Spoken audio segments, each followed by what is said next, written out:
For more than a century, railways kept reinventing the same idea. First came steam, then diesel replaced it. Now electric is doing the same thing again. But why did each system rise and why did it fail? This is the real difference between steam, diesel, and electric locomotives, and what forced railways to move on every time. Steam locomotives did not dominate railways because they were elegant or efficient. They dominated because, for their time, they were the only workable solution. As rail transport expanded rapidly in the 19th century, railways needed raw pulling power using materials and knowledge that already existed. Steam delivered exactly that. Why did steam work so well at first, even though it was inefficient by modern standards? Because coal and water were abundant, cheap, and widely available. Early railways did not need complex supply chains or advanced infrastructure. A steam locomotive could be fueled almost anywhere. Repaired with basic tools and understood by mechanics trained through experience rather than formal engineering education. In a world still learning industrial coordination, steam fit perfectly. At its core, a steam locomotive is brutally simple, and that simplicity is exactly what made it impossible to survive. Coal heats water, steam expands, pistons move, wheels turn. There are no computers, no sensors, no electrical systems, just pressure, metal, and motion. That simplicity made steam powerful, but it also planted the seeds of its failure. If steam was so simple and powerful, what eventually became its weakness? Efficiency. Most of the heat generated never reached the wheels. It escaped as smoke, heat loss, and vented steam. A steam engine could burn tons of coal per hour just to maintain pressure, even when not moving at full speed. This inefficiency shaped steam-era railroads. Routes were planned around water stops. Entire towns existed solely to service locomotives. Crews were large. Firemen shoveled coal continuously. Engineers monitored pressure obsessively. A single mistake could destroy the boiler. So how dangerous were steam locomotives, really? Extremely. Boiler explosions were common in the early years. Poor maintenance or excessive pressure could turn a locomotive into a bomb. Even without explosions, crews endured heat, smoke, soot, and intense physical strain. Running steam was not just a job, it was a constant risk. Maintenance was another hidden cost. Boilers required cleaning, tubes needed inspection, bearings demanded constant lubrication. After long runs, engines often spent days in workshops. Railroads accepted this because there was no alternative. So what finally pushed railroads to look beyond steam? Scale. As networks expanded, steam's weaknesses multiplied. Longer routes meant more stops. Heavier trains meant more fuel. Urbanization increased pressure to reduce smoke. Operating costs rose faster than profits. Steam was no longer just inefficient, it was holding railroads back. By the early 20th century, steam had reached its peak. Engineers refined it relentlessly, but every improvement added cost and complexity without solving the core problem. Steam could pull anything, but it demanded everything in return. If steam had reached its limits, what could replace it? The answer would not come from fire and water. It would come from oil, engines, and a different way of thinking about power. Steam had reached the limits of what fire and water could provide. To move forward, railways needed a locomotive that didn't just pull harder, but wasted less doing it. Diesel locomotives did not arrive with spectacle.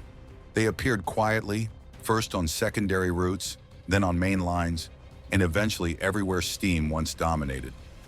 Railroads adopted diesel not because it was exciting, but because it worked better.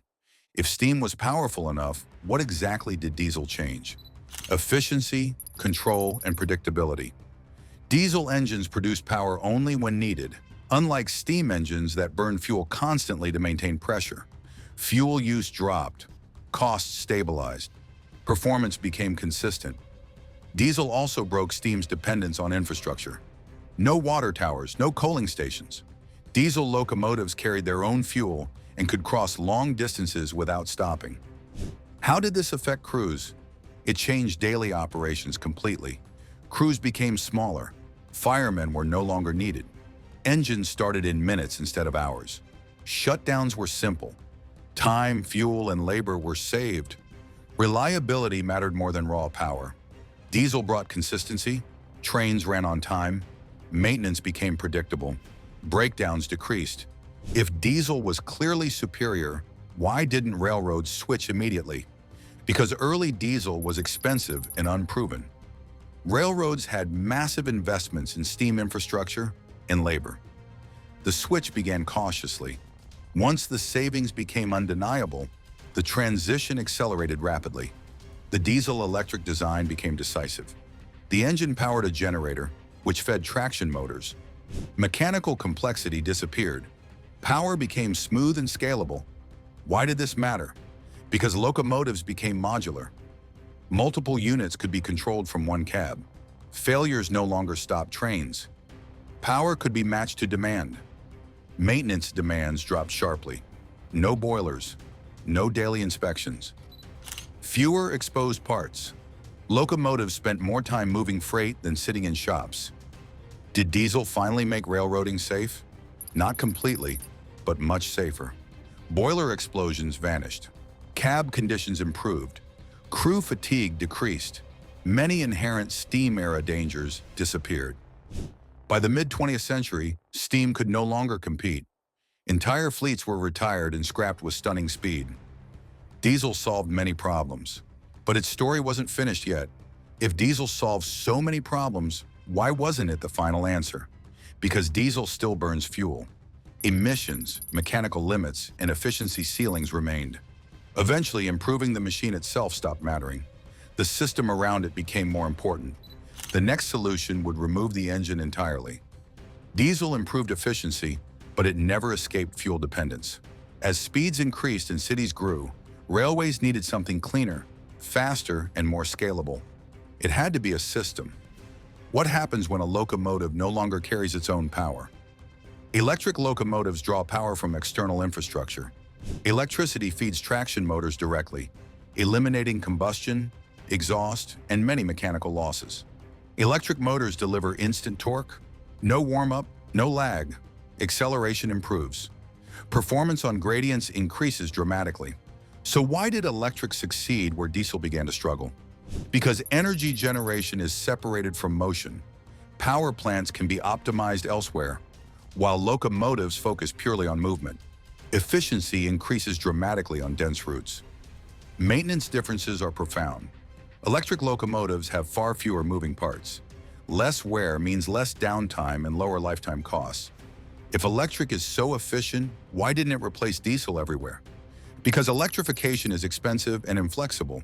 It only makes sense on high-traffic routes.